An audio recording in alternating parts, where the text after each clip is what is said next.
Ya, cek. Baik, terima kasih MC kita siang hari ini Mbak Disa telah memperkenalkan kami ya pada kegiatan talk show pertama, seri pertama dari SIG bersama BPOM hari ini. Dan kita terima kasih ya kepada tentunya para hadirin hari ini di siang hari ini.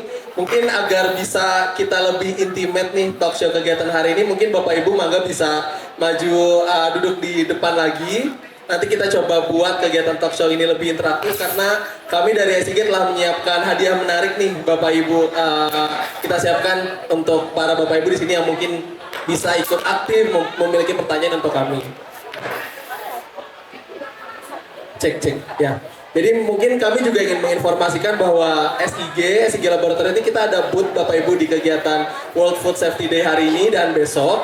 Nanti posisinya ada di belakang Bapak Ibu di booth S18 di belakang dari boothnya AMDK ya, AMDK Aman. Oke, mungkin itu disclaimer sedikit nih Bapak Ibu dari saya dan izin saya buka kegiatan talk show hari ini. Assalamualaikum warahmatullahi wabarakatuh. Selamat siang Bapak Ibu, salam sehat, salam sejahtera untuk kita semua dan semoga di tengah-tengah hari yang cerah hari ini kita sama-sama panas tapi terbakar dalam semangat nih Bapak Ibu.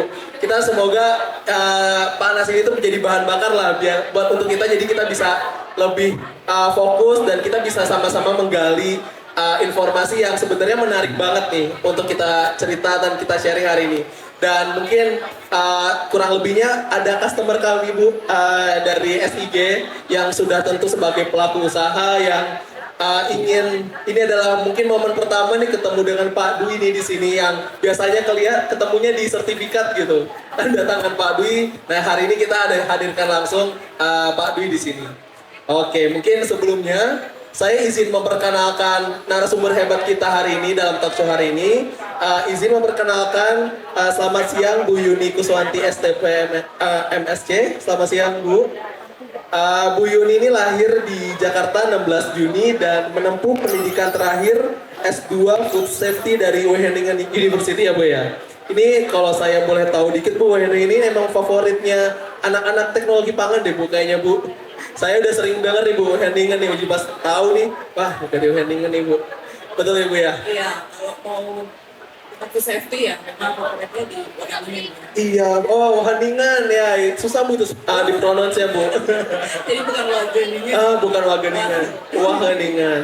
Ya ada Ibu Yuni selaku evaluator registrasi pangan olahan, di mana sekarang unit kerjanya di Direktorat Registrasi Pangan Olahan.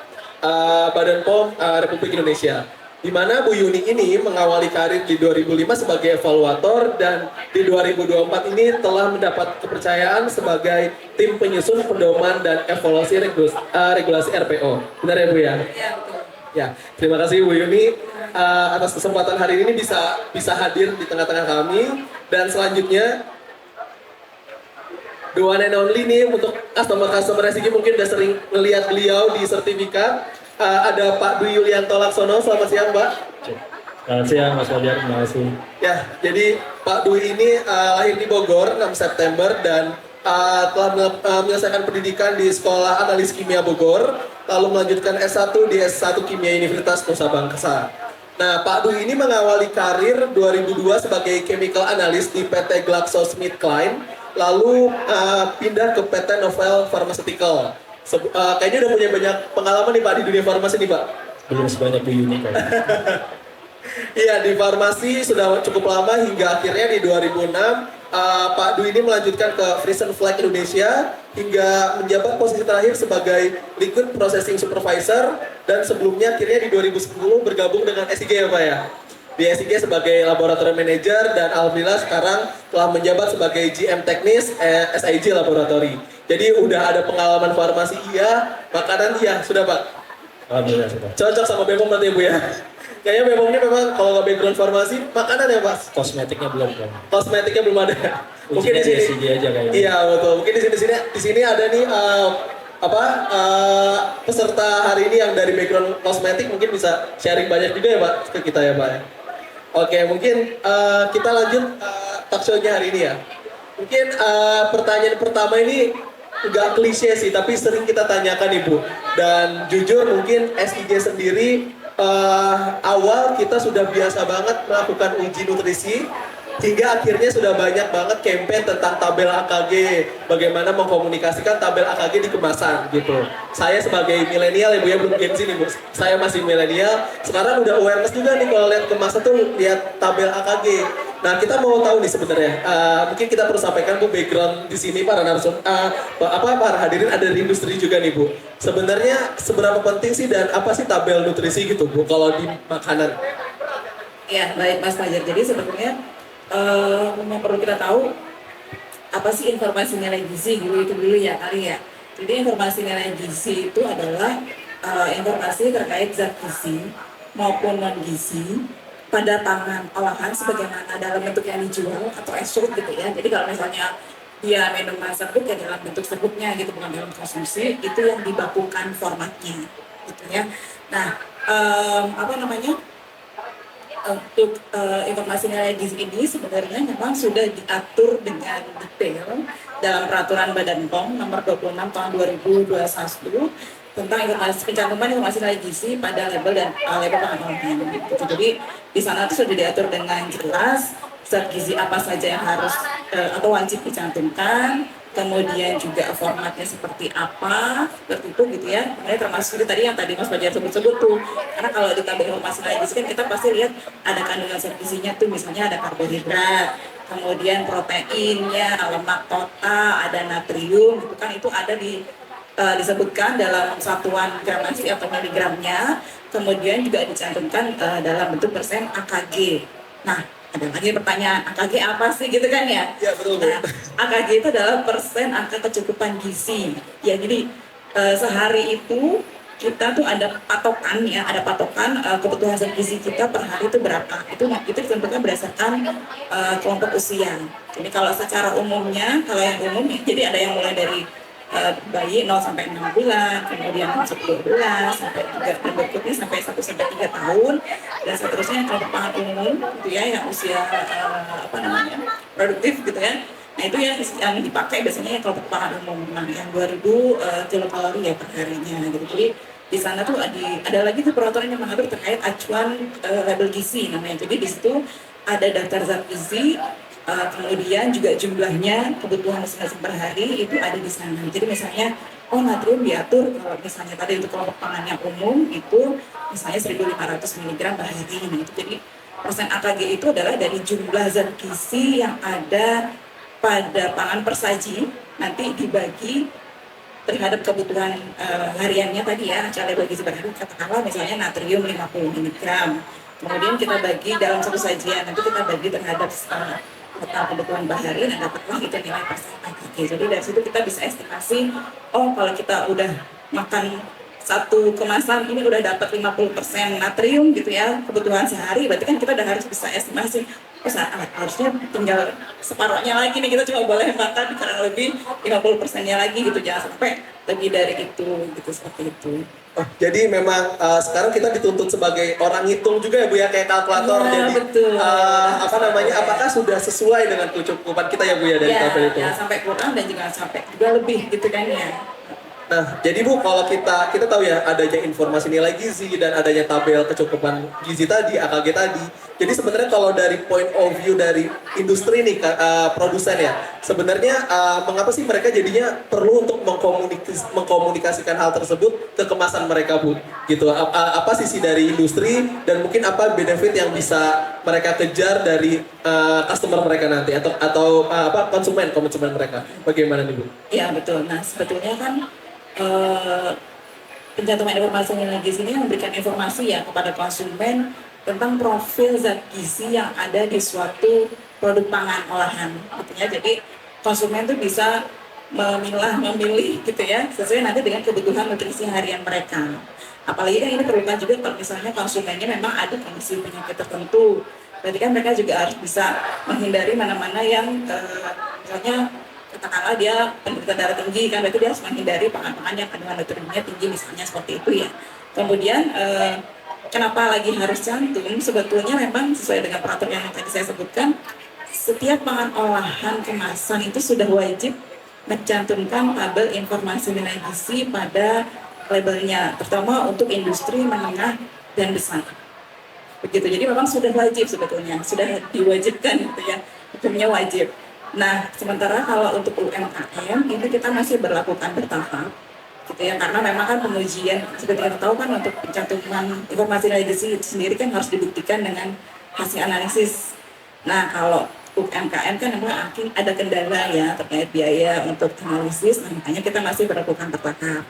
Nah, perlakuan bertahap ini artinya kita fasilitasi nih, ada 163 jenis pangan yang sudah diatur dalam peraturan, itu jenis pangannya apa, zat gizinya apa, itu bisa mereka adopsi nilai zat gizinya tanpa harus analisis, bisa cantum di labelnya. Itu informasinya ada ya Bu ya di website ada, umum. Saya pernah lihat ada Bu. di Jadian ya, ada Betul. dua peraturan ya, Iya, ada iya. peraturan Badan POM dan bukan dua peraturan, satu peraturan dan satu keputusan kepala badan. Jadi di situ ada 163 jenis, artinya kalau UMKM produksi pangan yang ada di dalam daftar tersebut, mereka bisa adopsi itu namanya. Tapi kalau memang belum ada, itu mereka masih masih sifatnya voluntary. Mau boleh cantum, tetapi konsekuensinya analisa, atau kalaupun tidak cantum juga tidak apa-apa seperti itu. Jadi memang secara peraturan, secara regulasi sudah mewajibkan, kemudian juga kebutuhan konsumen akan informasi zat gizi ini kan juga sudah semakin meningkat ya, seperti itu saja. Ya, jadi Bu Yuni sebenarnya karena AKG itu atau tabel energi itu kan informasi yang penting ya Bu ya, ada di kemasan. Dan yang saya tangkap ini pemerintah di sini BPOM mencoba untuk menyesuaikan ya dengan kemampuan, sehingga saya tahu Bu, saya pernah lihat di website BPOM bahwa BPOM telah menyediakan nilai gizi yang bisa langsung diadopsi jika itu masih teman-teman di UMKM ya Bu ya. Nah, ini mungkin kita juga menarik Bu, kita mau sharing ke di sini hadirin bahwa SIG tentunya yang telah menjadi kita salah satu lab yang dipercaya BPOM juga Bu dalam melakukan analisa, dan kita mendapatkan mandat nih Bu. Ini langsung ditujukan dari BPOM ke SIG seperti apa hal konkret yang bisa SIG lakukan untuk membantu UMKM. Nah, jadi sehingga kami di sini telah punya promo Bu. Kita punya diskon yang ibaratnya kita sebut ini diskon abadi.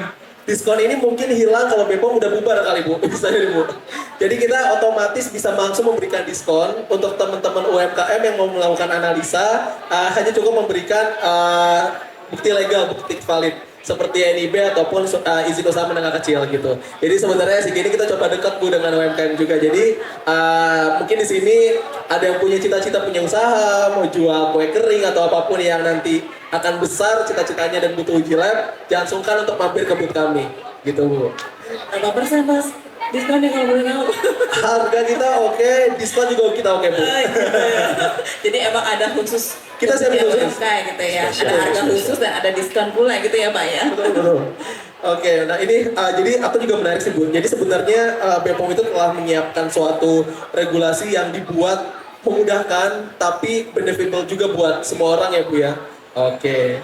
Nah ini ada pertanyaan nih Bu sebenarnya di sini juga mungkin dari level industri Bu, bahwa produk itu kan pasti mau ada nilai jual, selling atau uniqueness-nya gitu. Apa yang jadi unggulan gitu dari produknya. Nah ini dari pandangan BPOM, bagaimana sih cara produsen mengkomunikasikan value added produk gitu? Mungkin mereka mau mengklaim-klaim atau apakah bisa menggunakan platform yang sama si tabel itu di kemasan gitu. Mungkin Ibu bisa share nih, kalau tadi UMKM kita coba minimalisir deh beban mereka dalam uji gitu. Tapi kalau udah levelnya industri mereka mengklaim, itu gimana nih Bu, pandangan Ibu? Iya, jadi selain informasi nilai gizi, sebetulnya dalam label pangan olahan itu bisa mencantumkan klaim terkait zat gizi, baik itu berupa kandungan gitu ya, ataupun fungsi dari zat gizi tersebut. Ada juga sih klaim yang lebih penurunan resiko penyakit, cuman hanya kalau klaim itu harus kajian dulu gitu ya dari. Nah kalau kita fokusnya di zat gizi, berarti kan terbatas di klaim kandungan sama klaim fungsi. Nah contohnya apa tuh kalau klaim kandungan? Mungkin Bapak Ibu di sini juga pernah lihat ya di perpangan olahan ada yang bilang apa tuh ya, tinggi kalsium, gitu kan ya. Atau misalnya apa tuh, rendah lemak, bebas lemak, Tidak bebas ada MSG Bu, no Nah kalau MSG. itu bukan zat gizi, itu terkait yang terkait BTP ya, tanpa penambahan BTP. Nah itu, jadi kalau kita fokusnya zat gizi tadi, jadi klaim kandungan gitu ya bisa bebas, tinggi atau apa gitu ya, termasuk juga klaim fungsinya, misalnya kalsium membantu mempertahankan kepadatan tulang dan gigi misalnya gitu. Nah itu. Jadi kalau klaim ini sendiri sebetulnya sudah diatur di Peraturan Badan POM nomor 1 tahun 2022 tentang pengawasan klaim pada label dan iklan pangan olahan. Jadi semua bentuk klaim baik itu kandungan maupun fungsi sudah ada di sana. Nah kalau kalimat fungsi kayak tadi yang saya sebutkan itu juga harus merefer sama persis dengan yang ada di peraturan. Jadi nggak boleh modifikasi nih. Jadi misalnya saya mau bikin kalsium untuk tulang kuat, nah itu nggak bisa tuh. Nah gitu. Jadi kalimatnya tuh harus sama persis dengan yang ada di dalam peraturan gitu ya. Jadi sudah diatur di sana ketika mengklaim seperti itu persyaratannya apa, misalnya kandungan harus memenuhi persyaratan kandungannya sumber minimal atau ada persyaratan kandungan zat gizi yang lain termasuk juga zat gizi pembatasnya. Jadi untuk bisa cantum klaim itu harus memenuhi profil zat gizi tertentu. Jadi dibatasi itu lemak total, lemak jenuh, kemudian kolesterol dan kandungan natriumnya. Jadi kalau itu tidak terpenuhi, nggak bisa tuh klaim yang tadi itu. Jadi harus memenuhi dulu profil zat gizi untuk yang tadi saya sebutkan, istilahnya kayak bad nutrition ya istilahnya ya.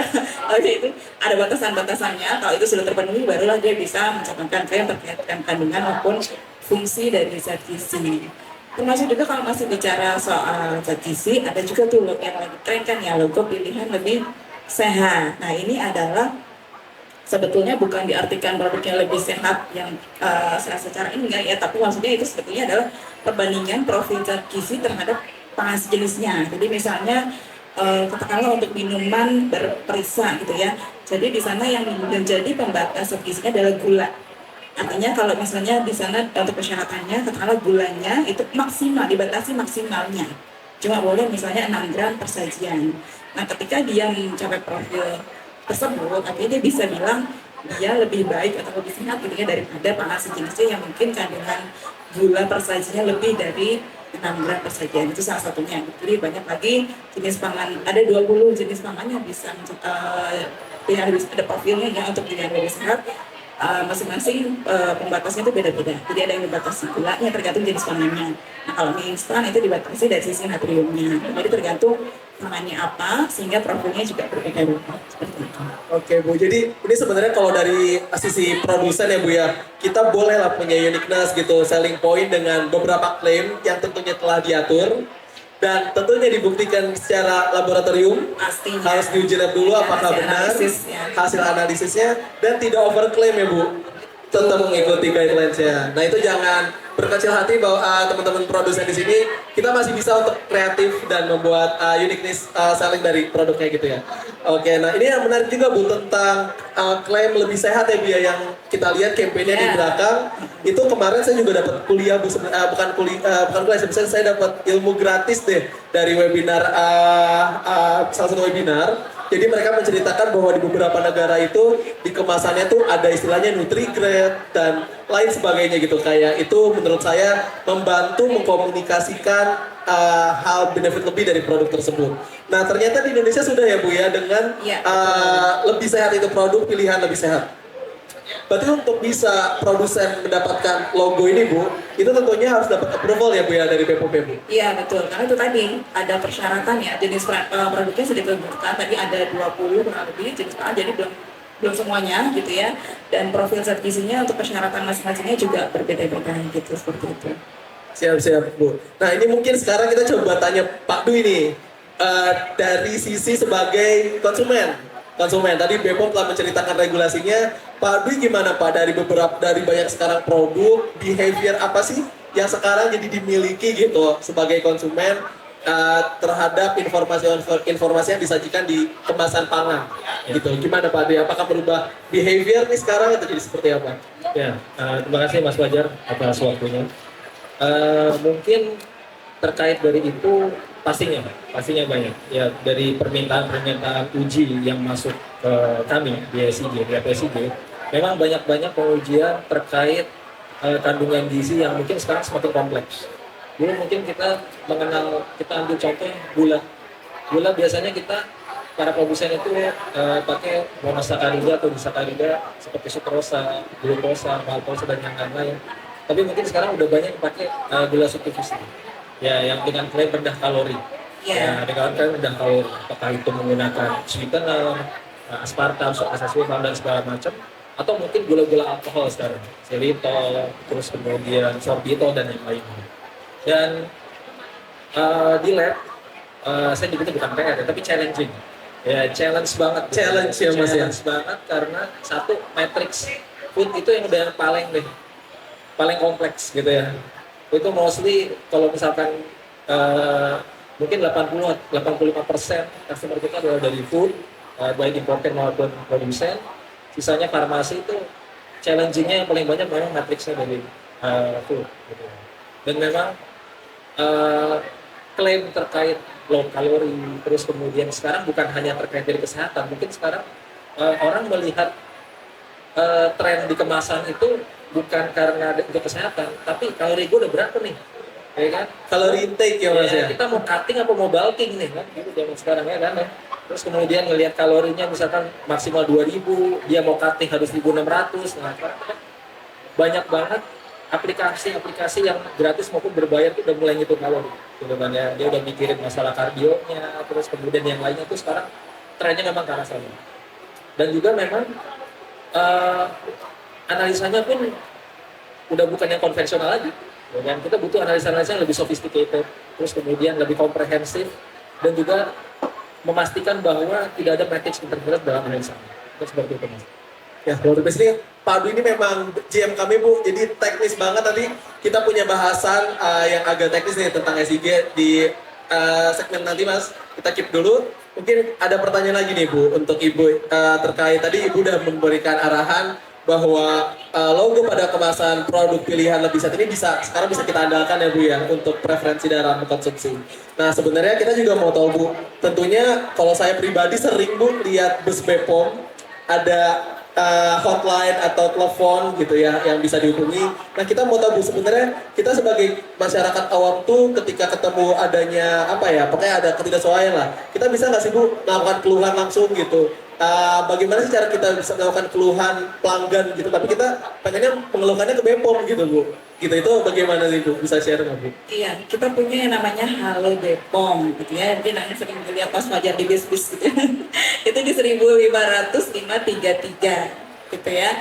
Jadi nanti bisa menghubungi ke sana untuk terkait apa terkait misalnya ada temuan produk yang tidak sesuai, atau ada permasalahan terkait pangan atau yang lainnya, obat ya termasuk juga di situ, itu bisa ke sana. Ataupun bisa nanti Bapak Ibu juga bisa mengunjungi websitenya langsung nih, wpk.com.go.id. Nah, di sana tuh ada tersedia form pengaduan yang bisa langsung diisi oleh Bapak Ibu sekalian, kita sebagai masyarakat, untuk menyampaikan keluhan atau mungkin ketemu atau membantu kami dalam pengawasan gitu ya. Kalau ketemu produk yang memang tidak sesuai, nah itu bisa juga disampaikan di sana gitu. Setuju banget sih saya dengan istilah membantu Bepom dalam pengawasan. Karena memang, Bu, di kami di SIG ada aja, Bu, tuh masyarakat awam tuh datang, Bu, gitu, uji lab karena ada keluhan sumurnya kotor gitu di rumah, atau macam-macam, Bu, hewan ternaknya mati gitu, pakannya itu mungkin pakan kali, Bu, ya. Cuma kita banyak sih, Bu, dapat pertanyaan random juga gitu, yang itu kami harap bisa membantu juga dalam jadi masukan lah ke Bepom nanti dalam pengawasan. Oke, mungkin sekarang kita mau cerita nih, Mas Dwi ya, ke Mas Dwi. Mungkin Mas Dwi bisa cerita singkat gini, profil SIG Laboratorium itu. Jadi apa sih yang SIG berikan, dan sejarah SIG itu seperti apa sih gitu? Mungkin Mas Dwi bisa cerita nih. Dari mana nih? Awalnya dulu deh, Mas.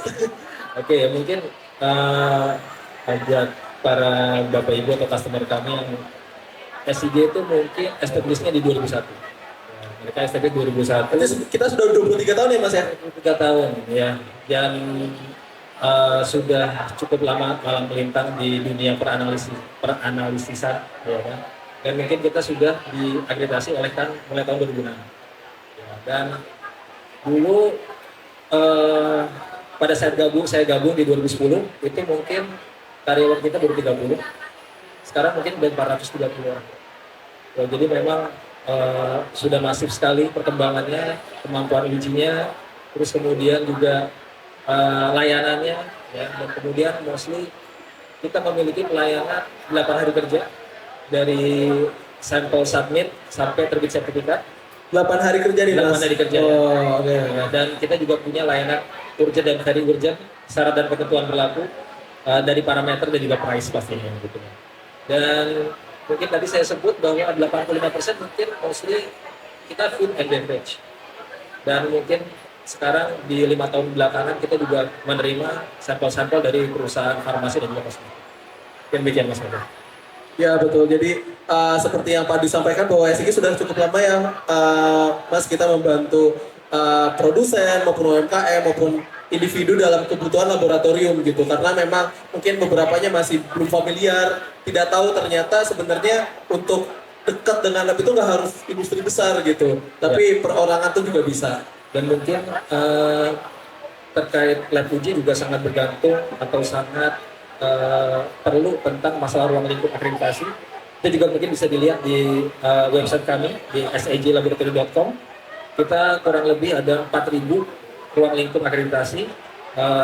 Itu bisa dilihat di website kami dan mungkin akan terus bertambah ya.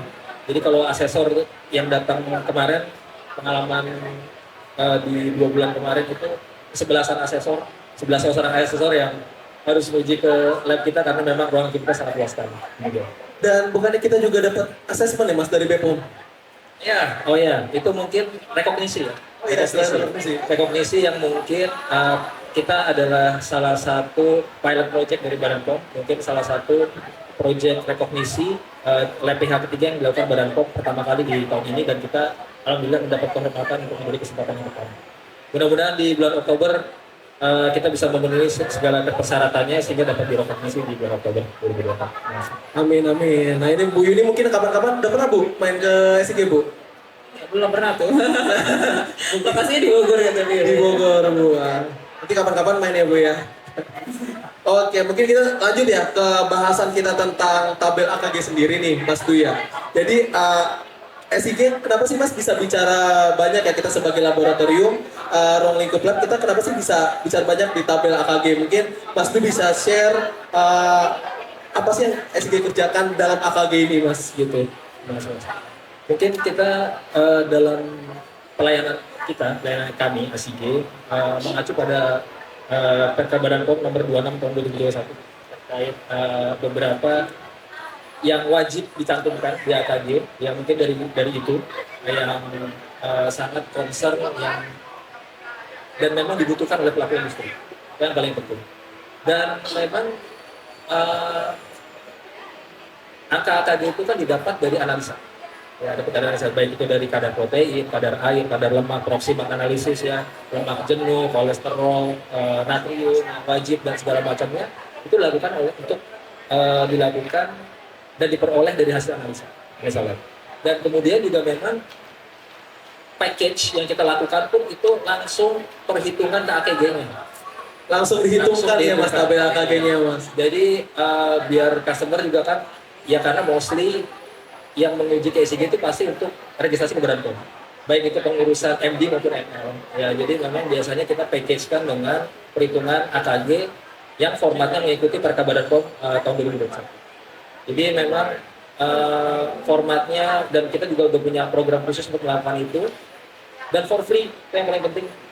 For free nih Bapak Ibu. Nah, jadi apa ini Mas? Saya garis bawahi ya. Itu suka sensitif Bu. Gitu. For free di garis bawahi ya. Tapi banyak for free jadi banyak permintaan dan ya. Tapi dengan syarat dan ketentuan berlaku, kalau misalkan kita sudah melakukan pengujian angka penjualan biji yang wajib ya pastinya ya.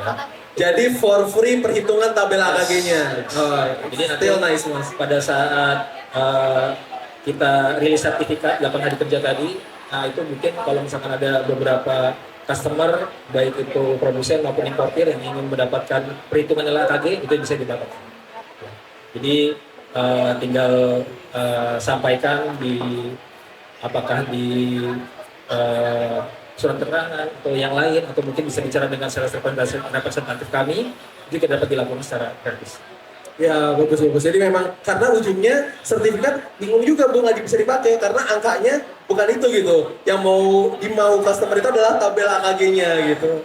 Oke, nah ini tapi benar kan Bu ya? Kadang kita harus mengkonversi dulu kan. Iya, tapi sebetulnya di Badan POM sendiri juga punya ini aplikasi. Oh sudah ada aplikasi Bu. Kita juga punya aplikasi kalkulator Kalkulator. ada di standar pangan.co.id.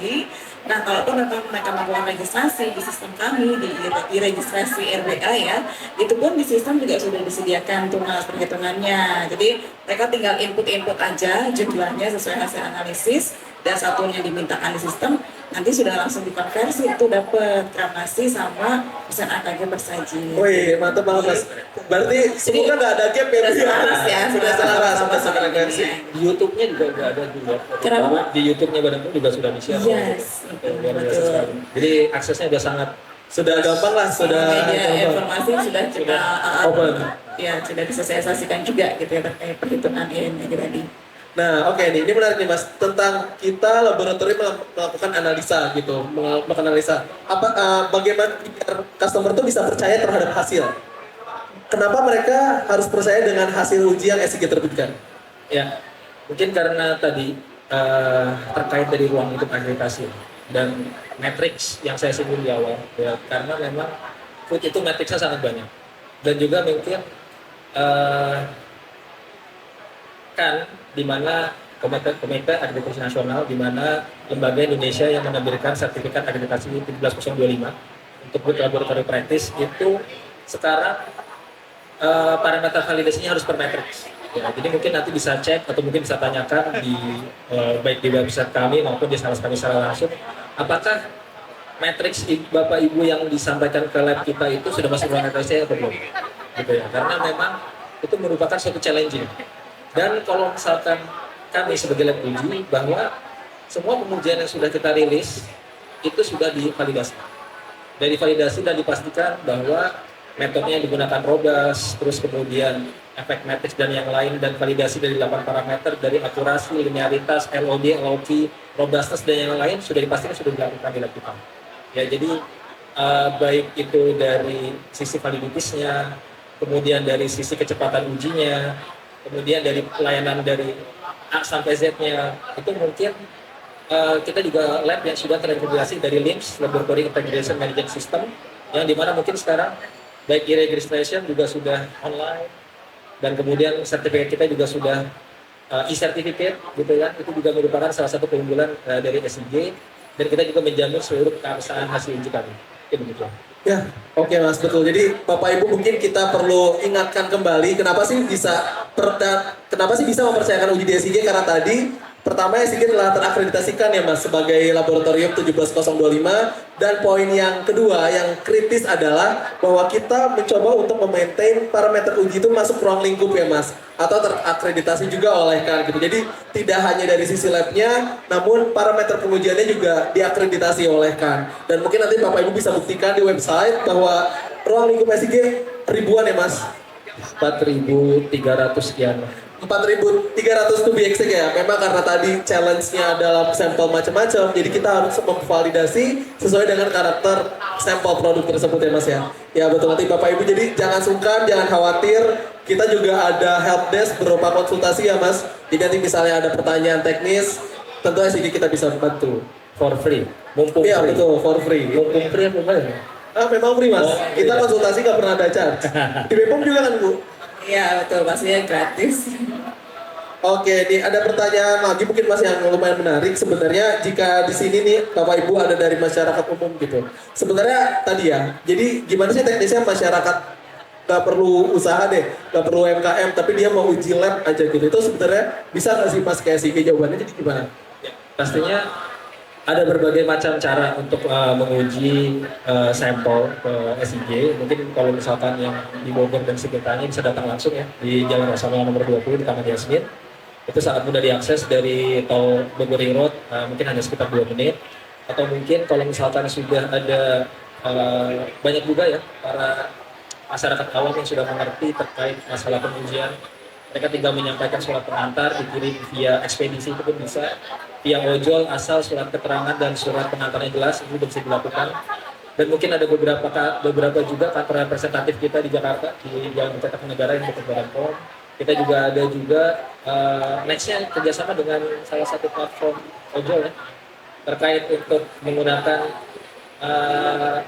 transportasi online untuk pengirimannya. Dan juga yang banyak juga dilakukan adalah kalau misalkan beberapa customer yang sudah MOU dengan kita itu juga bisa di pick up Jabodetabek. Ya, betul. Siap, terima kasih Mas Du. Jadi Bapak Ibu bisa feeling free kapanpun visit kantor kami, cabang manapun, kami tentunya bisa open ya Mas ya, kita open dan kita ada help desk gitu, konsultasi anytime. Nah ini mungkin pertanyaan terakhir Mas Dwi.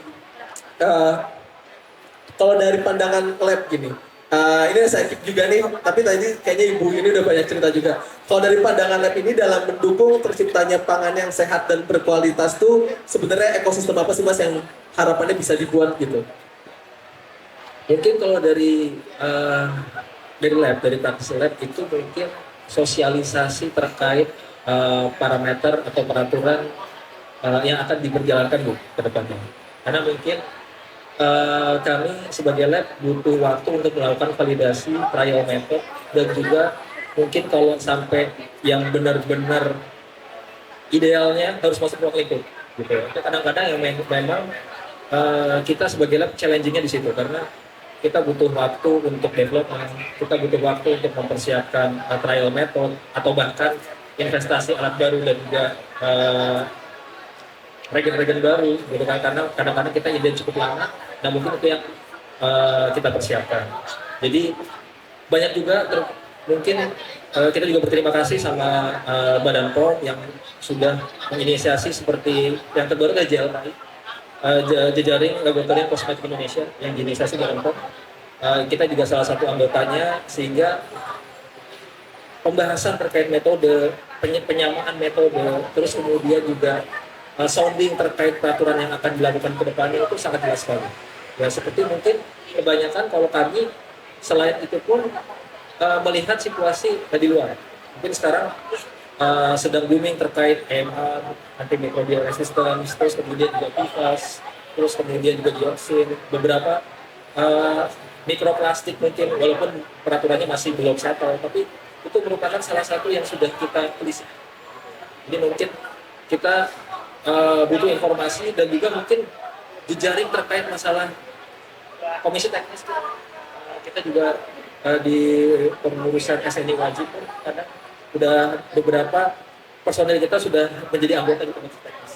Jadi kalau misalkan terkait untuk keikutsertaan kami di komisi teknis, terus kemudian berdiskusi secara online maupun offline terkait untuk penyusunan metode dan registrasi, itu pun kita sangat open itu.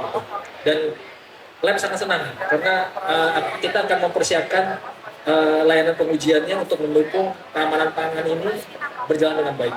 Mungkin gitu.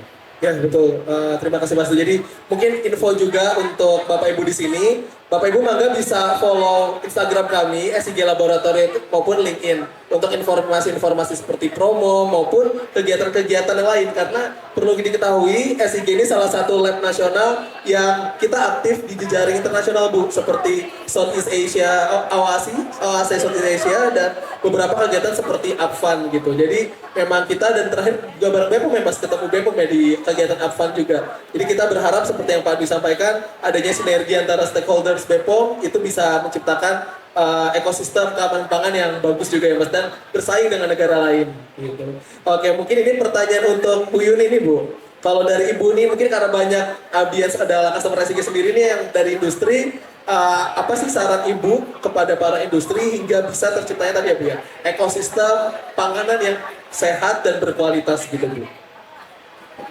Iya, pastinya kan kalau untuk pengawasan keamanan pangan ini kan nggak cuma Badan POM ya, gitu ya. Jadi perlu memang dukungan juga dari pelaku usaha sendiri sebagai pelaku bisnisnya di bidang pengolahan, kemudian juga peran masyarakat dan juga stakeholder lain gitu, seperti itu yang kita harus bergandengan tangan nih untuk mengawal keamanan pangan di Indonesia gitu. Jadi nggak semata-mata hanya BPOM aja gitu yang melototin produk-produk gitu ya. Betul. Dan butuh yang paling penting sebenarnya adalah awareness dari masyarakat itu tersendiri, termasuk tadi awareness terkait misalnya zat gizi gitu kan. Sebetulnya kan itu juga harusnya dari masyarakat yang sudah konsumnya tinggi gitu kan, karena ada sekarang mereka lebih konsum terkait PTM. Terus ada yang Pak Dwi singgung juga ya, mereka juga mungkin sudah punya pola-pola diet tertentu yang lebih sehat gitu kan. Nah itu kemudian di balancing nanti dengan kami dari regulasi dan juga kepatuhan dari pelaku usaha untuk mengikuti regulasi itu sendiri gitu ya. Misalnya dari pemerintah sudah mewajibkan nih untuk pencantuman informasi gizi.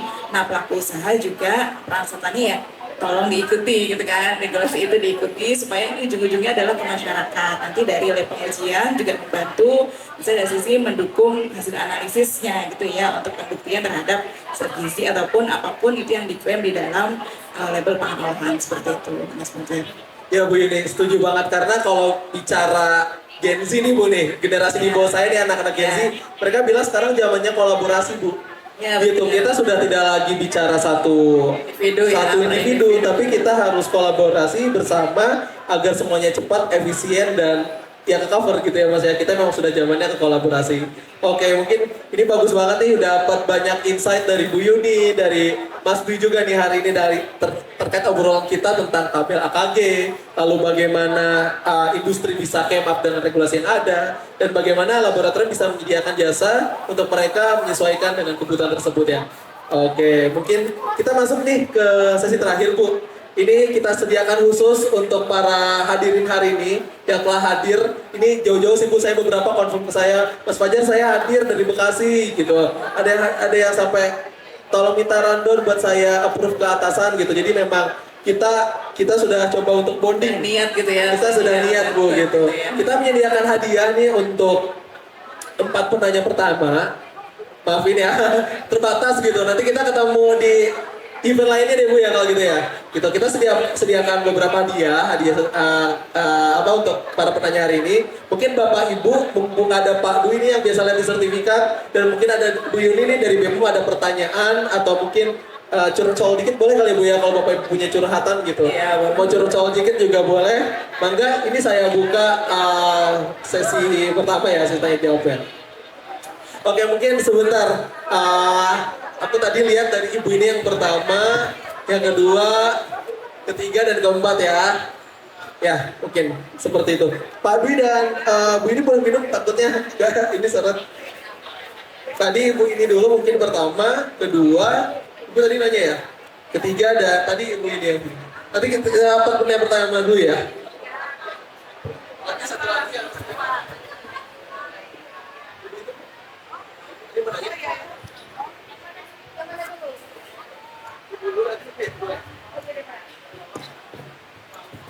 Selamat siang, Ibu Yuni. Siang. Pak Dwi. Aja. Ya, selamat siang. Saya dengan Rosa dari Dunia Bintang Walet. Saya mau nanya untuk Bu Yuni. Maaf ya Bu di sini. Bu, ini saya kan ada produk development. Nah, ada produk development itu produknya sebenarnya nggak pakai gula, Bu. Nah, itu kalau di tes analisa, apakah gulanya juga tetap harus dites atau bagaimana Bu? Tapi di dalam produk itu gulanya terpisah gitu Bu.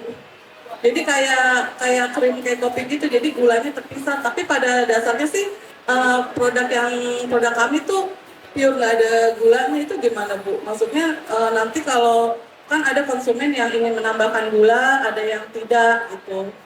Jadi untuk produk kami itu tesnya berarti bisa tanpa gula atau gitu. Gimana nih Mas Fajar? Boleh dijawab langsung atau enggak? Iya ya. Gulanya terpisah Bu. Jadi nanti kalau konsumen mau bikin agar-agar pakai gula bisa. Nah itu perhitungannya bagaimana? Kalau dia tidak pakai gula mungkin ditambahkan dengan buah atau apa gitu kan tanpa gula. Itu perhitungannya nanti bagaimana Bu? Apakah harus dianalisanya bagaimana? Terima kasih Bu. Terima kasih Bu. Boleh Bu langsung jawab ya. Langsung aja ya biar nggak lupa ya. Sekalian mungkin mau konfirmasi juga sama Ibu Rosa ya. Tadi kan cerita punya produknya dijualnya dengan gula, tapi gulanya terpisah gitu. Iya betul Bu. Tapi ketika konsumen dapet, dia sudah dapat dua-duanya nggak? Atau cuma dapat yang tanpa gula? Dua-duanya. Jadi Dua-duanya. Itu. Ya. Cuma kan mau pakai enggaknya nanti terserah. Cuma kan mau pakai atau enggak terserah gitu ya. Tapi Iya. kalau misalnya saya beli nih udah satu paket gitu kan ya, Iya. sama gula gitu ya. Iya betul. Ya. Jadi seperti penjelasan saya tadi, kalau zat informasi nilai gizi itu kan sebetulnya adalah zat gizi yang memang di dalam produk yang esok. Artinya yang memang dijual atau yang memang konsumen dapat.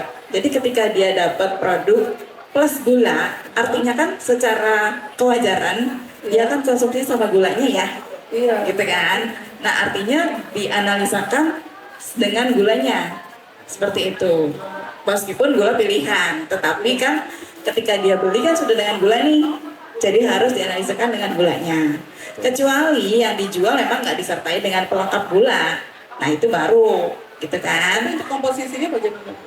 Kalau tanpa gula, berarti kan gulanya nggak usah ditulis di komposisi. Iya, kalau misalnya memang dijual hanya misalnya produknya saja tanpa gula, berarti kan di komposisinya ya sesuai dengan komposisi produk itu kan, katakanlah seperti itu ya. Jadi kalaupun memang di dalam komposisi satu si produk ini memang nggak pakai gula, artinya gulanya memang yang di luar tadi. Ketika si gulanya nggak dimasukkan di dalam kemasan kan dia nggak dihitung gitu kan, seperti itu. Jadi membedakannya analisis pakai gula atau enggak ya yang dijualnya bagaimana kondisinya gitu, apakah memang disertai gula atau tidak. Kalau memang disertai gula ya berarti sak paket itu yang diujikan sebagai esoknya gitu zat gizinya. Jadi secara komposit ya istilahnya ya, produk dengan si gulanya. Tetapi kalau memang nggak pakai ya berarti ya hanya si produknya aja gitu kan ya. Gitu ya, berusaha. Berarti tetap dites pakai sama Iya, gulanya. kalau memang dijualnya sudah dengan gula ya. Berarti komposisi tetap tulis gula apa? Betul, secara komposisi ya gulanya juga include meskipun dia dikemas terpisah. Gitu, tapi kan satu paket nih dapatnya ya kan? Nah gitu. Ya, makasih Bu Yuni. Iya. Ibu terima kasih. Mas Dwi, Bu Yuni kita lanjut ya ke pertanyaan kedua. Selamat siang semuanya, saya Rena dari PT Sedena. Saya mau tanya ke BO, kalau misalnya di Kamu didekatkan mic-nya. di tabelin itu ada yang kemasan sebelumnya itu ada trans fat. Ada lewat keras. Sedangkan di peraturan BO itu kan harus dicantumkan.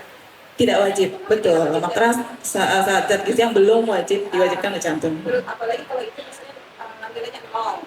Ya. Nah, sedangkan kalau misal itu kemasan buat diekspor, Ya. di negara yang itu ada 14, bolehkah kalau trans itu disambungkan dalam deal lokal atau disendirikan dikirim BND untuk yang ekspor? Ibu coba tadi saya coba tangkap ya.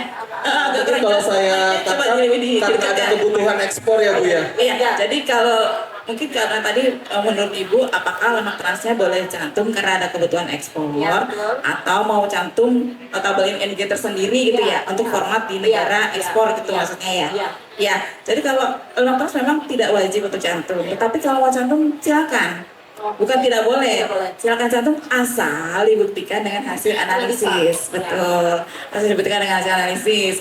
Nah, kalaupun memang mau cantum format tabel Inggris Ya. sesuai dengan negara tujuan, Ya. boleh saja. Berarti itu kan harus kalau misalnya memang berbeda banget, berarti kan harus ada dua ya. Ya, Satu format Indonesia, satunya lagi format sesuai dengan negara tujuan ekspor. Ya, walaupun itu gitu. nilai hasil analisanya nol, misalnya tidak terdeteksi gitu, Iya. tetap ditulis nol gitu. Iya, sesuai dengan hasil perhitungan kan, sesuai dengan asal-asalnya kalau nol ya dituliskan nol gitu kan pastinya. Tetap boleh dicantumkan. Iya boleh, betul. Ya dia tidak wajib tetapi sunnah lah ya.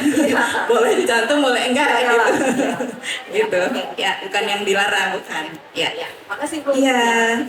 Iya, terima kasih Ibu dari Serena ya Bu ya. Penjelasan. Yang ketiga itu ada Ibu tadi ya yang mau bertanya itu Mas. Boleh diangkat tangannya Bu? Nanti kita satu sesi pertama dulu ya, 4 pertanyaan. Ya. Boleh nama dan perkenalkan dari mana ya Bu ya? Terima kasih Mas Fajar, saya Gita dari PT Ajinomoto Indonesia. Selamat siang Pak Dwi dan Bu Yuni. Ingin bertanya ke Bu Yuni, tadi disebutkan oleh Bu Yuni bahwa untuk pencantuman klaim terdapat 4 zat gizi pembatas yang kolesterol, lemak jenuh, lemak, dan natrium. Mungkin boleh dijelaskan lebih lanjut Bu, apa ada alasan tertentu kenapa BPOM membatasi terlebih dahulu pada 4 zat gizi tersebut, baru produk tersebut boleh mencantumkan klaim. Lalu untuk pertanyaan kedua boleh ya Mas? Ya, pertanyaan kedua tadi disebutkan untuk jenis pangan logo pilihan lebih sehat ada 20 jenis ya kurang lebih dari BPOM. Mungkin boleh dikonfirmasi dari BPOM apakah ada rencana untuk expand ke jenis pangan lainnya kan karena untuk saat ini belum cover seluruh produk-produk yang ada di kategori pangan regulasi atau terima kasih. Terima kasih Bu atas pertanyaannya. Bu Yuni, Jadi kayak lagi ini pada ngomong semua ya tadi ya. kapan lagi Bu? Mumpung kita sering Kapan Bu. lagi gitu ya, Customer jarang kita ketemu sering ya. Mas dengan Bepom dong gitu. Iya. Baik, tadi pertanyaan sampai lupa deh jadinya. Tadi kenapa 4 itu gitu ya? Kenapa lemak total, lemak jenuh, kolesterol sama natrium yang menjadi pembatas? Ya, ini kan sebenarnya kaitannya sama dengan kebijakan GGL ya, gula garam lemak, pembatasan gula garam lemak gitu kan. Artinya kan jadi nggak lucu gitu ya, misalnya dia klaim tinggi kalsium tapi ternyata natriumnya tinggi. Jadi nggak selaras kan ya dengan GGL itu. Kan kita tahu pastinya bahwa yang tadi zat gizi yang menjadi pembatas itu adalah yang memang berpotensi menyebabkan penyakit tidak menular gitu kan seperti hipertensi, diabetes gitu dan lainnya seperti itu. Jadi memang kriteria awalnya persyaratan dasarnya memang itu dulu terpenuhi baru bisa mencantumkan zat gizi lain supaya nggak tabrakan gitu ya dengan tujuannya dia memenuhi zat gizi tertentu tapi ternyata menjadi bad guy juga gitu untuk PTM misalnya seperti itu gitu ya seperti itu. Kemudian tadi kan baru 20 nih. Nah, rencana kedepannya justru nanti, tapi saya belum bisa saling lebih jauh ya. Mungkin nanti akan mengcover dalam bentuk yang berbeda, gitu ya. Nanti mungkin bukan PLS, tapi dalam bentuk lainnya, gitu seperti itu. Nanti sehingga bisa mengcover makin banyak olahan, tapi mungkin bentuknya bukan seperti ini. Tapi saya belum bisa sampaikan lebih lanjut karena memang sedang dalam pembahasan, gitu ya, seperti itu. Iya. Oke, mungkin sesi pertama dengan Ibu tadi bisa acungkan lagi tangannya. Ini Mas bisa dibantu. Selamat siang, perkenalkan saya dengan Astrid dari PT Ibu Rosa. Mau tanya ke Bu Yuni. Bu, maaf, tadi untuk mengenai tabel NIB. Kalau misalnya kita sudah ada produk yang terdaftar, produknya misalnya somai ayam. Nah, kan sekarang kita misalnya mau variasinya, dia untuk yang lebih murahnya atau value. Sebenarnya komposisinya itu untuk value kan kalau misalnya ayam segar itu memang mahal ya Bu, entah itu bagian dadanya atau bagian pahanya. Nah kita untuk value-nya ini sebenarnya sama-sama menggunakan dengan daging ayam, tapi beda bagian. Biasanya kita dagingnya misalnya daging yang paha, sekarang kita gunakan daging yang dada untuk yang produk value-nya. Apakah itu tetap harus dirujuk lagi atau kita boleh menggunakan hasil analisa yang sebelumnya? Begitu. Terima kasih. Iya, ini cukup unik ya. Tadi seperti yang Pak Dwi bilang, matriks pangan tuh kompleks ya Pak ya. Beda bagian daging aja tuh udah pasti beda tuh profilnya. Ya seperti kita tahu ya kalau misalnya dada itu kan justru banyak yang proteinnya, lemaknya lebih sedikit, lebih lean gitu kan ya. Jadi otomatis dari karakter itu sendiri, karakter bahan baku itu jadi terpotret lah tuh gitu. Jadi nggak bisa tuh disamakan Bu. Jadi mau tidak mau ketika source bahan bakunya berbeda ya dianalisa kembali karena pasti profil zat gizinya itu akan berbeda. Meskipun ada toleransi juga sih sebetulnya untuk pencantuman informasi gizi, tapi kalau misalnya porsinya lumayan besar perbedaan pastinya tetap harus dianalisa kembali seperti itu supaya informasinya lebih fair gitu kan. Pastinya kan antara dada sama paha gitu ya, daging paha itu pasti proporsi lemak dan sebagainya itu udah berbeda gitu seperti itu ya. Terima kasih Bu. Oke, ini Bapak Panitia, Pak, kalau kami masih punya waktu nih, kalau ada ceritanya jawab masih boleh? Oke, Bapak Ibu tenang, kita menyambut HUT SIG Bu, kita ulang tahun tanggal 7 besok. Hadiah, kami masih punya hadiah menarik, tinggal follow Instagram kami, nanti kami ada quiz di situ. Instagram SIG Laboratory, jadi jangan berkecil hati. Nah, dari GAPMI ini tentunya masih support, masih ngasih space, tanya jawab. Bapak Ibu mangga bisa acungkan tangan jika ada pertanyaan. Oke, 1, 2, 3, 4 ya terakhir ya. Oke, bisa dibantu dengan Ibu ini dulu. Kita batasi satu pertanyaan ya Bapak Ibu. Selamat siang, saya tanya ke Ibu lagi. Mungkin tadi menambahin dari Ibu ya. Kami dari PT Pasir Lakto Jaya, repacking kultural. Tapi hubungan kita nggak putus ya. Iya. Iya, terkait yang ING tadi Bu. Kalau yang tadi kan memang beda bagian harus dianalisa lagi. Cuma kalau kami kan kejunya karena kami di packing. Jadi supplier kami itu banyak, ada supplier A, supplier B, supplier C. Tapi kalau untuk jenis kejunya ada yang masuk ke Katpang 0164 peram, ada juga yang tanpa pemeraman.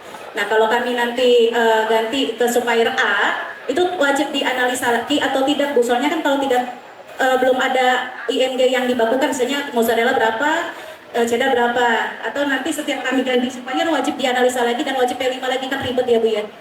Gitu. Mohon penjelasannya Bu ya. Terima kasih. Iya, Ibu ini ceritanya ganti bahan baku keju gitu ya? Ganti suppliernya aja Bu. Oh, ganti supplier, tapi sebetulnya sama gitu ya? Misalnya sama-sama keju cheddar yang dipakai, Iya, gitu betul. kan ya, cuma beda supplier doang. Iya. Kalau itu sih sebenarnya harapannya kan kalau dari pelaku usaha kan punya spesifikasi ya. Jadi harusnya sih udah dikunci itu.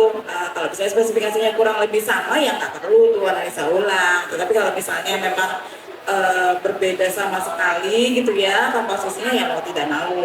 Kita juga lihat juga sih proporsi dia di situ berapa banyak gitu kan, artinya signifikan atau tidak gitu kan.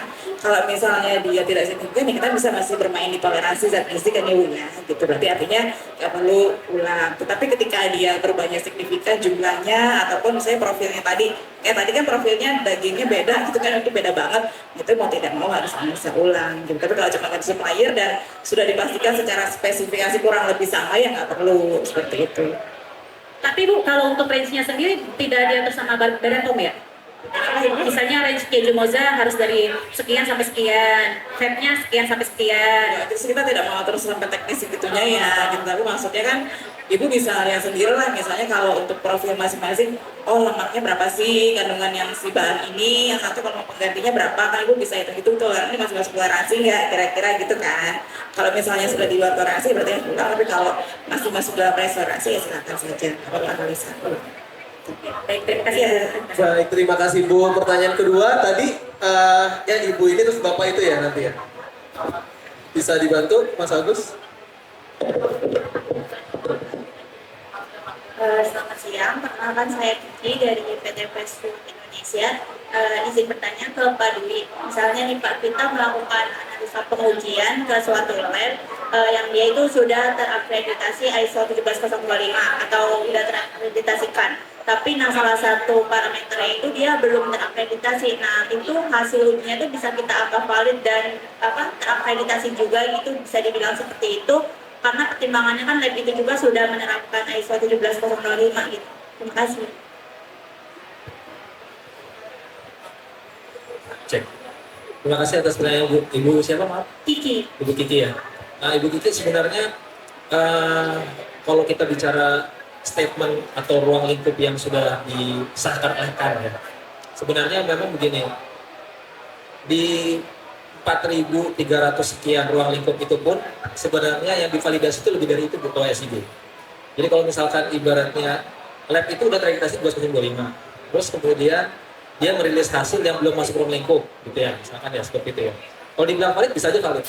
Nah untuk memastikannya gimana? Ibu sebenarnya bisa tanyakan juga ke labnya tersebut. Walaupun memang belum masuk ruang lingkup Pak, udah divalidasi atau belum sih?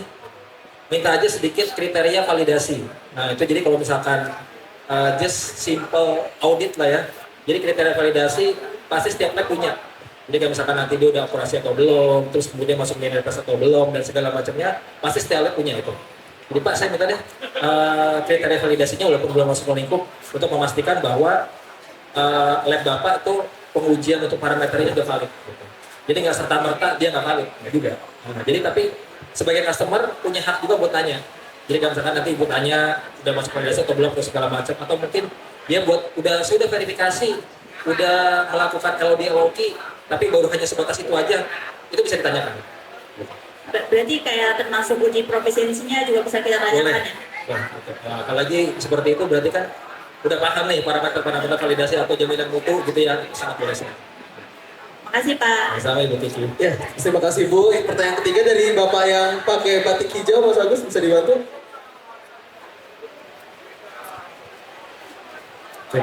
Ya, selamat siang Pak Dwi dan Bu Yuli. Saya Raffi Indra dari PT Sareal Mesis Indah. ingin bertanya kepada Bu Yuli, Ibu, berkaitan dengan klaim pangan olahan ya Bu, itu kan ada di Per BPOM itu klaim untuk tinggi atau sumber protein, vitamin mineral, sama serat pangan ya Bu ya. Nah, kalau kita lihat yang di protein dan vitamin mineral itu untuk klaim tinggi dan sumber, untuk produk yang bentuknya cair itu dihitungnya per 100 ml. Namun kalau kita lihat yang di klaim tinggi atau sumber serat pangan itu dihitungnya per 100 kilokalori. Ya itu pertanyaan saya itu mengapa dibedakan dengan yang protein dan vitamin mineral Ibu. Terus pertanyaan kedua mungkin masih berkaitan ya, serat pangannya itu dihitung yang larut atau tidak larut atau gabungan gitu Bu. Terima kasih kepada Bu Yuli dan Pak Dwi. Ya, terima kasih pertanyaan Pak. Kalau untuk serat memang ada kekhususan ya Pak, per 100 kilokalori, tapi saya juga kurang paham persis alasannya kenapa dipilih berbeda gitu dengan zat gizi lainnya. Nanti mungkin bisa saya bertanya juga ke bagian standarisasi pengelolaan IPA karena memang mereka yang menyusun regulasinya. Jadi memang kalau ada kekhususan memang untuk serat pangan betul sekali persyaratannya itu per 100 kilokalori. Kemudian tadi yang berikutnya terkait larut dan tidak larut atau gabungan? Serat pangan larut. Jadi tergantung Pak klaimnya. Kalau misalnya klaimnya hanya kandungan serat saja, misalnya sumber serat atau tinggi serat, berarti kan analisisnya gabungan. Ya, gitu. Kecuali Bapak misalnya mau klaimnya terkait yang fungsi serat pangan larut, misalnya gitu kan, yang ada membantu fungsi saluran pencernaan itu yang kita tahu. Nah itu harus ditambah lagi dengan analisis khusus serat pangan larutnya saja. Jadi selain serat pangan secara total, gabungan serat juga ada persyaratan terkait jumlah serat pangan larutnya, begitu Pak.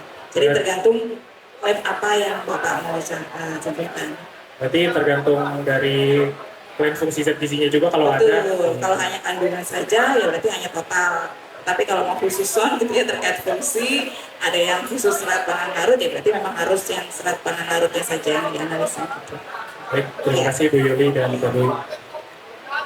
Ya, mungkin pertanyaan terakhir ya tadi. Ibu yang di sisi sebelah sini boleh. Sorry. Gak apa-apa. Silakan Bu, silakan ya. Selamat siang, terima kasih Mas Fajar kesempatannya. Mas, sebetulnya pertanyaan saya sudah diwakilkan sama Mas yang tadi. Tapi boleh nggak izin saya bertanya sama Pak Dwi dan Bu Yuni ya?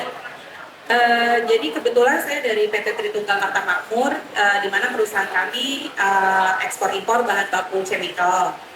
Kebetulan kita lagi mengajukan pengajuan ke standar pangan terkait bahan baku sodium poliklorida, dan di mana pengajuan kami diminta tambahan data oleh pihak Badan POM untuk pengujian identifikasi si bahan baku tersebut. Gitu. Kita sudah coba ke Sarah Supanti. Aku pernah dengan Pak Andi sama siapa ya, Mbak Diba ya kalau nggak salah ya. Itu dia bilang sih agak sulit ya gitu. Aku sih sebenarnya mau minta kesempatan nih, kebetulan ada Pak Dwi, apakah bisa Pak untuk pengajuan kami terkait bahan baku sodium poliakrilat untuk diuji di SIG. Itu saja sih. Baik, terima kasih Bu. Saya jawab lagi ya. Ya. Mungkin tadi saya sempat mendengar masalah identifikasinya Bu ya, atau apa ya? Ya, identifikasi alias determinasi. Oke. Mungkin kalau misalkan terkait raw material, ini kan raw material ya. Berarti apakah kemurniannya, asainya, atau impuritisnya nih Bu yang mau diuji? Ada info? Kedua-duanya bisa Pak? Oh, kedua-duanya. Mungkin kalau misalkan itu kita ada satu departemen namanya project eksternal. Jadi itu salah satu departemen kami yang dimana akan melayani pengujian seperti Ibu yang sampaikan tadi, pengujian yang belum kita rilis. Tapi memang kita butuh informasi lebih lanjut terkait mungkin bahan atau apapun yang mau Ibu tuju, apakah tadi asainya, kemurniannya, identifikasinya, asal Ibu punya informasi terkait mungkin MSDS dari si bahan baku tersebut, terus kemudian metode apa yang digunakan dari mungkin ibu ekspor dari negara Di mana, Jepang, Pak. dari Jepang, mungkin pasti mereka punya MSDS atau beberapa persyaratan terkait bahan tersebut. Ya, kita sih ada untuk MSDS, TOA lengkap. Kebetulan untuk pengujian yang lain pun memang kami mengujinya di SIG gitu. Itu sudah lengkap pengujian seperti ASPB, mikro, pokoknya yang pengujian lain sudah lengkap dan minta identifikasi alias determinasi si bahan baku tersebut, si medium krilatnya. Ya, oke. Nanti mungkin kita bisa bicara lebih lanjut ya Bu ya, terkait Ya. nanti mungkin ada metode dari Java atau biasanya itu metode internasional yang mungkin nanti bisa bicarakan di proyek eksternal. Ya.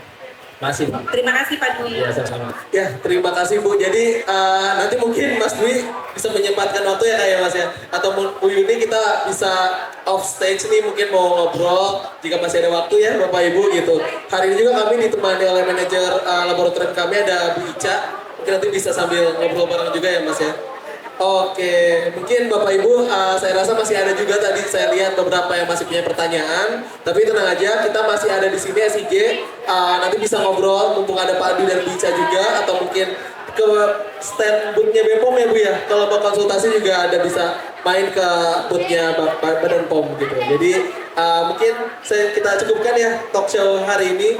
Bapak Ibu, mungkin kita izin mengundang 4 penanya pertama tadi dulu nih, kita ada hadiah dan saya dengar dari Gapni mau memberikan tote bag ya? Ada goodie bag, Mas Agus, bener gak? Ada kenang-kenangan juga, mungkin kita coba untuk cek. Mungkin Bapak Ibu pertama, 4 penanya pertama, mau nggak maju ke stage gitu, kita foto bersama dulu di depan. Ini agak hujan nih kayaknya nih, udah gerimis.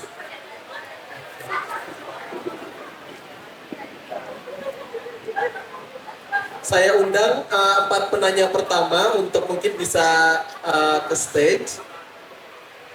Kita ada foto bersama dulu dan penyerahan kenang-kenangan. Untuk Bapak Ibu yang lain jangan bersedih. Kalau masih ada punya pertanyaan kita bisa diskusi off stage. Dan mau ikut kuis bisa follow Instagram kami SIG Laboratory.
Cek. Mungkin saya serahkan ke MC atau mungkin ke panitia. Terima kasih Bapak Ibu, saya cukupkan. Assalamualaikum warahmatullahi wabarakatuh.